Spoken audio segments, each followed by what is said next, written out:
And welcome to She Thinks, a podcast where you're allowed to think for yourself. I'm your host, Beverly Hallberg, and on today's episode, we explore identity politics, specifically the ever-popular mentality of victimhood. We'll discuss how hardship and striving for excellence became something to shun instead of something to celebrate, and why both the left and the right are guilty of victimhood culture. Finally, we're going to address the ever-present question of what do we do? Is the American dream a thing of the past, or is it something that we can revive? Well, joining us to break that all down is Vivek Ramaswamy. He is a first-generation American entrepreneur, investor, and New York Times best-selling author. Before founding Strive, he founded multi-billion-dollar enterprises, including Rovent Sciences, which he led as CEO. Vivek graduated summa cum laude from Harvard and received his law degree from Yale while working as a hedge fund partner. And it is a pleasure to have you on the program. Vivek, thank you so much for being here. Hey, good to be on. Good to talk to you again. And so you have a new book out that talks about victimhood. It is called The Nation of Victims, Identity Politics, the Death of Merit, and the Path Back to Excellence. And this is a sequel to your original book called Woke Inc. First of all, what made you decide to write this second version of what we are seeing in not just business, but in society today? Well, it's because I felt like it was a missing link at the end of Woke Inc. So Woke Inc. aimed to explain how corporate America embraced a one-sided cultural and political agenda to advance some of its own objectives. But, one of the things I realized by the end of the book is it really does take two to tango. What I mean by that is, sure, there might be a top-down version of this. I think there really is, a cynical exploitation of progressive values to aggregate power. But at the same time, it only works if there's a general population, a general populace, consumers who fall for that trick. And so the question I explore in this book is, what is it about the current state of American national identity, about our culture, about our conception of what it even means to be an individual and a citizen, that leaves us so vulnerable, so susceptible to these victimhood narratives? They're only selling it because we're effective in buying it. And so this book is less about corporate America, but more about the national psyche in America today that makes us fall for the tricks that institutional elites, including in corporate America, played. That was the subject of Woke Inc. Nation of Victims is what's going on in our national psyche, and most importantly, what can we do about it? Because let's be honest, companies and corporations are not going to be selling something that people aren't buying. We even saw the Chamber of Commerce a couple years ago change their whole mission statement to talk about the value proposition that they want to add, pointing to more of an ESG type of climate. And so, like you were saying, we have to look at who is buying this. So let's break that down. Who likes to be a victim these days? Everyone likes to be a victim these days is the basic thesis of the book. We used to be a nation of underdogs. We have become a nation of victims. In part, that's because of the cultural conditions we've created. It pays to be a victim. Victimhood is like a new currency in the United States. Rather than winning unabashedly, you win more if you describe yourself as a victim.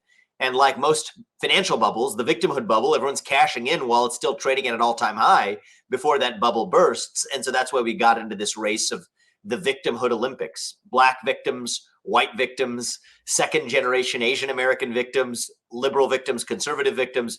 It's victimhood culture everywhere.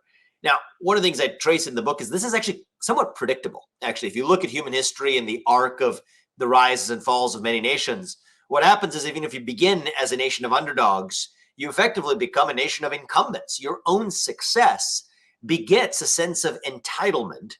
Entitlement breeds a new culture of laziness.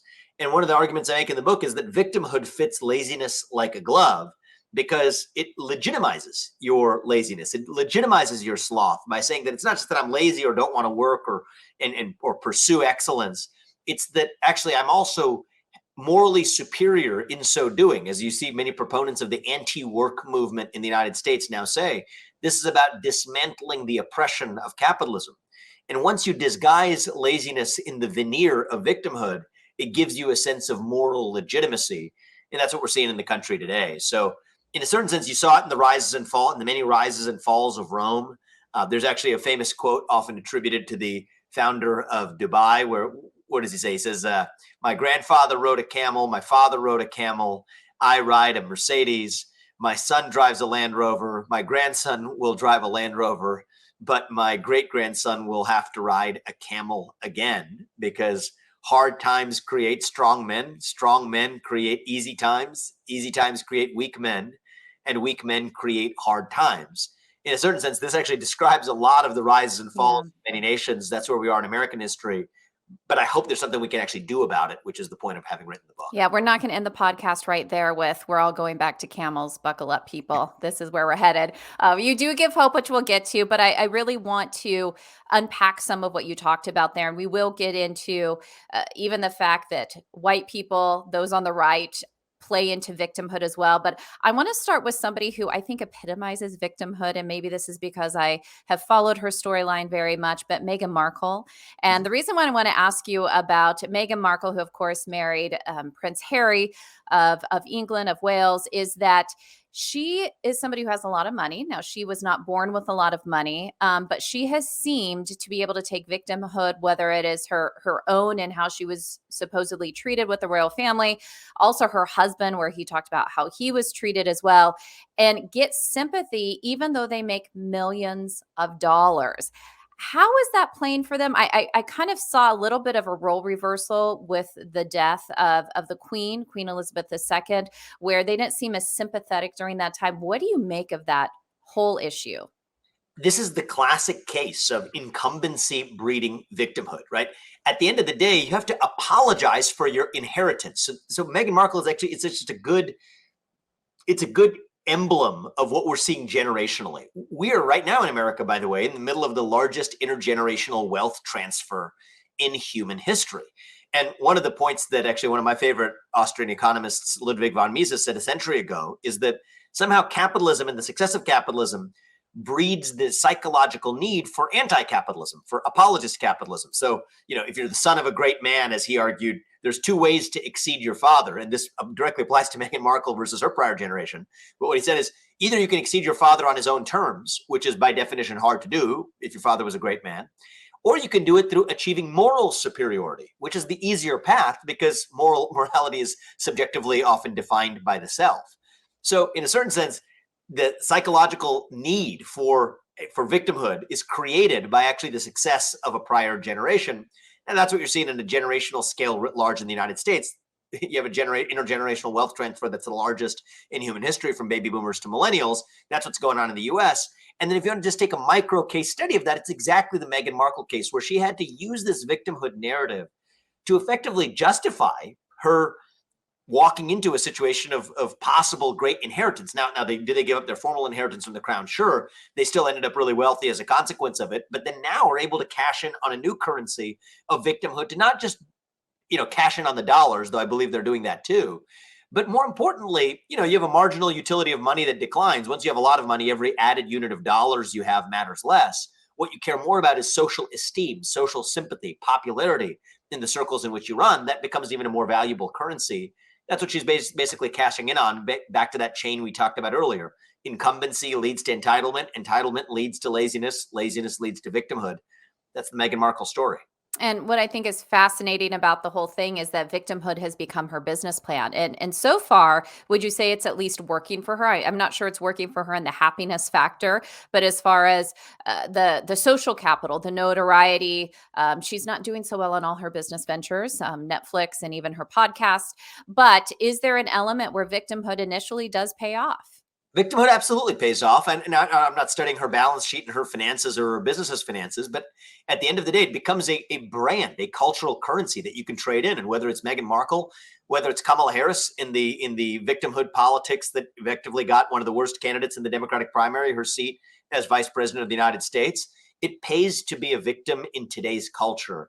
Now, I think that we could sit around. I don't want to sit around here and be victimized by the victimhood culture and claim to be a victim of it. I think the point of writing the book is, okay, how do we recognize that problem for what it is, but restore our path back to excellence? Yeah. Restore a national identity not based on these shared competing victimhood tales.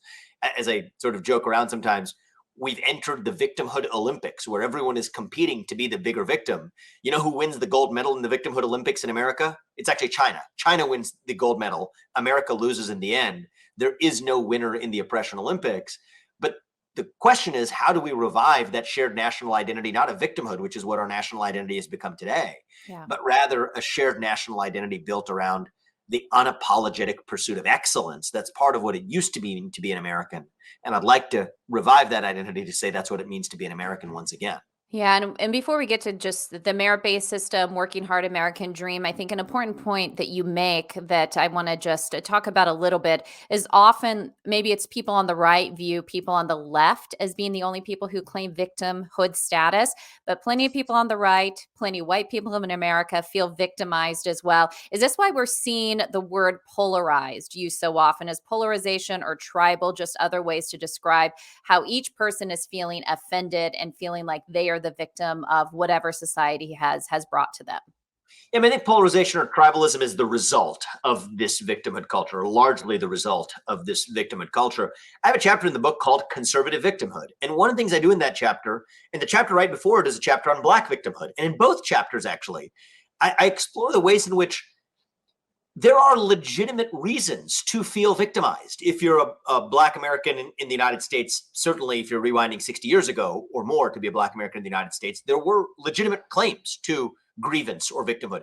I think many people in the Rust Belt in the United States, many people in Donald Trump's voting base had legitimate claims on victimhood. I'll just maybe take a minute, even talk about some of the economic policies that have been adopted in the United States, which might have been good for America as a whole. The dollar being the reserve currency of the world. That's great, I think, on net for the US.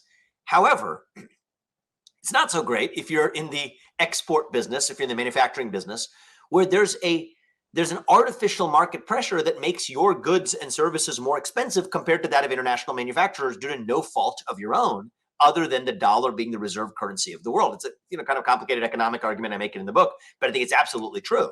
I think the same goes for the intellectual property system. My industry, my old industry of biotech benefits immensely from that. Knowledge-based industries benefit at the expense of many manufacturing-based industries. And so I go through a litany of policies that are probably good for America as a whole, but leaves the same group of people still holding the bag. And there are legitimate reasons for grievance in the white working class Rust Belt, as there are potentially legitimate reasons for grievance over the course of the last 250 years of history for many Black Americans. But at the end of the day, the case I make is we don't benefit from describing ourselves as victims and then merely harvesting grievance from that reality. But to then instead ask ourselves, how can we each be strengthened by our hardship? And if you go across the board 360 degrees, almost everyone has a legitimate claim of why they were a victim of someone else's behavior. At the end of the day, though, we're going to have to lay down our victimhood swords and ask ourselves, what's our path to mutual forgiveness? And then how do we actually move forward as a people who can share our pursuit of excellence as our shared national identity? And so I think the point of pointing out conservative victimhood or even Black victimhood, and by the way, those are the two chapters that everyone told me to leave out of this. They said that actually, you're a conservative, your people aren't going to want to hear you, critiquing them. I said, that's actually what makes it more important to hear in the end. And then they say, you're not Black, you can't criticize Black victimhood. I don't believe that the color of your skin governs what you're allowed to say if your goal is to actually speak truth. But in both cases, my goal was not to reject the premise for why different individuals might feel like they're victims. But the question is, how does that actually make you better off? It might make you better off in the short run because today we've created the victimhood Olympics that causes you to literally pay at times to be a victim. But that's over the short run. Over the long run, we all lose in the end. And so the case I make in the book is that there's actually a deep vacuum, a hunger for purpose and meaning and identity in our entire generation that's been filled by the equivalent of fast food, by these victimhood narratives. And what we really need to do is to fill that vacuum, that hunger for purpose, with something more rich and more meaningful. And look, I don't have the end all be all every answer to this question. These are deep questions, but the case I make in this book is that the unapologetic pursuit of excellence, the reason why most immigrants come to this country legally, the reason my parents came to this country through the front door, is to come to a place where they can unapologetically pursue excellence, live in a meritocratic, colorblind society that rewards people who make contributions according to the contributions they make, rather than according to their victimhood narratives or their skin color or their genetically inherited characteristics. That's what we need to restore, is the heart of American national identity that I think can dilute these victimhood narratives to irrelevance rather than just stamping them out with a hammer. Well, I'd like to take a brief moment to talk to you, our listeners. You may know that Independent Women's Forum is the leading national women's organization dedicated to enhancing people's freedom, opportunities, and well being. But did you know we are also here to bring you, women and men on the go, the news?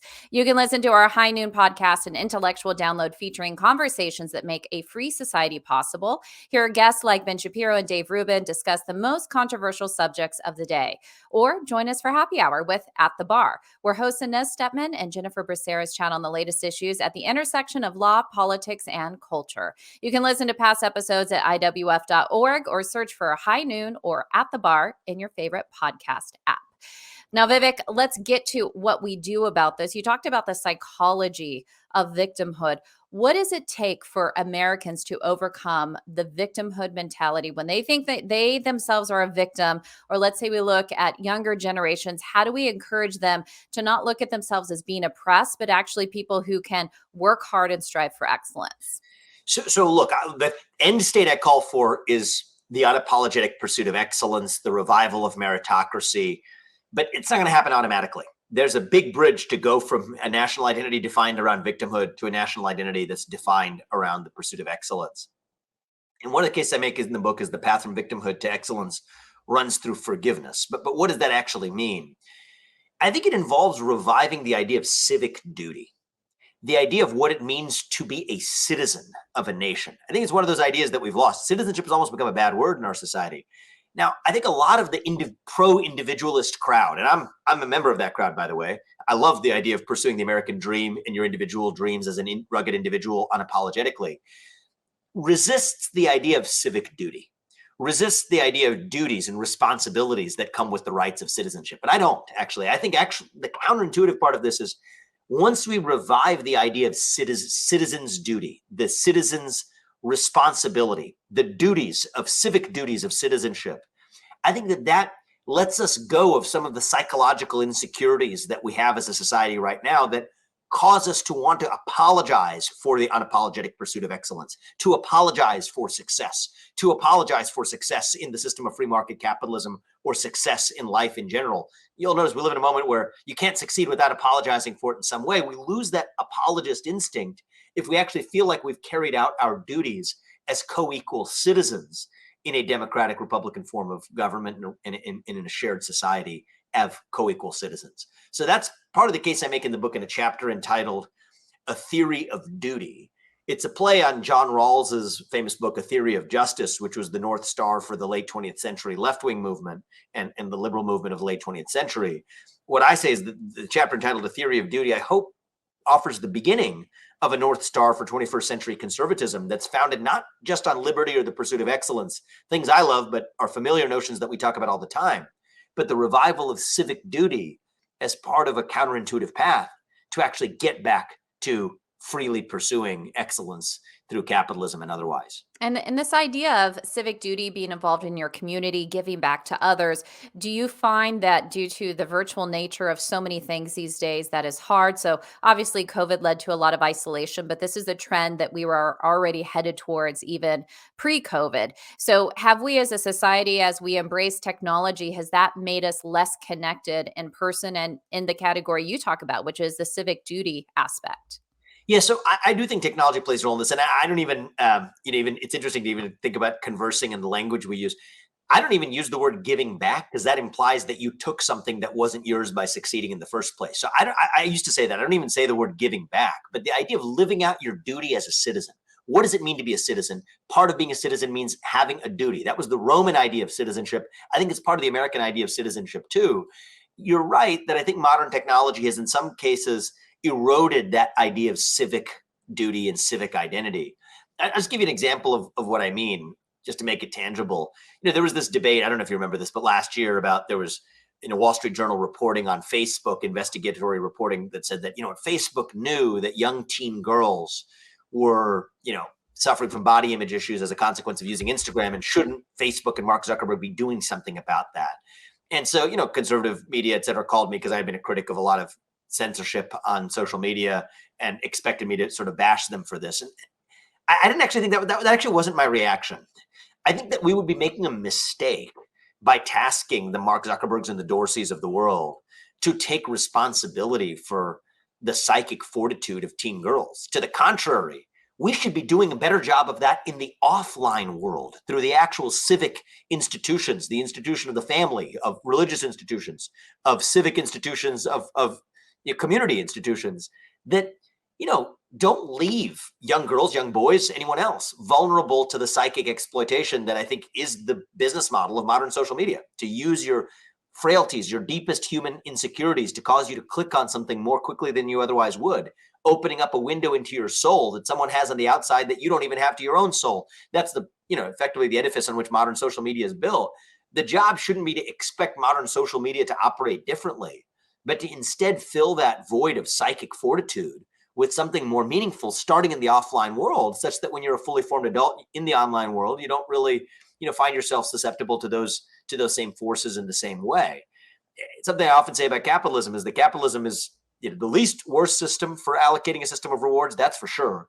I think it would be the best system for operating, all of human activity if our wants actually match our needs. And I think that to the extent that there's ever a failure of capitalism, I think it could almost entirely be explained by the way in which our needs diverge from our wants.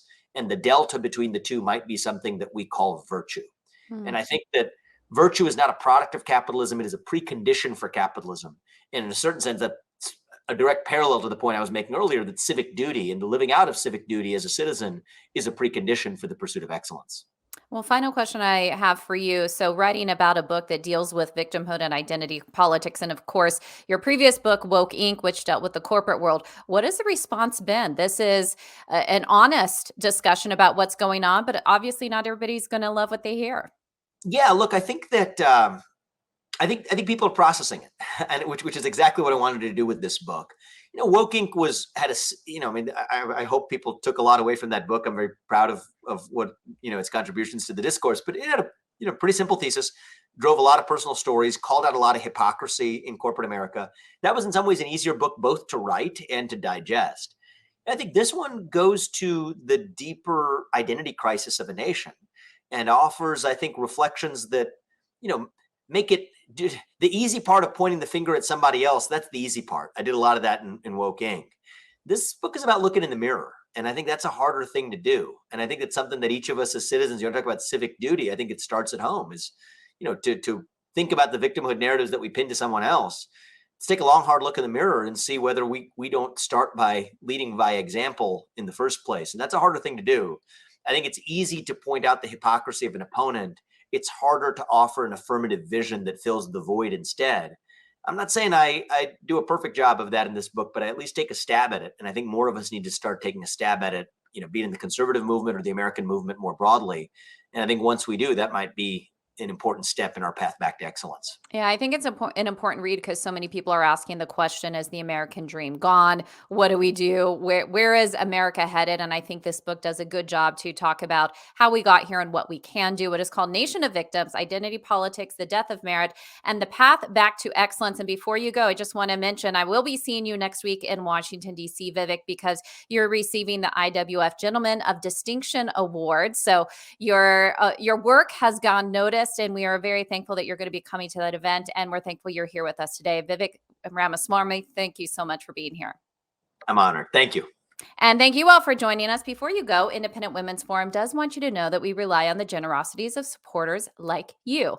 An investment in IWF fuels our efforts to enhance freedom, opportunity, and well-being for all Americans. So please consider making a small donation to IWF by visiting iwf.org/donate.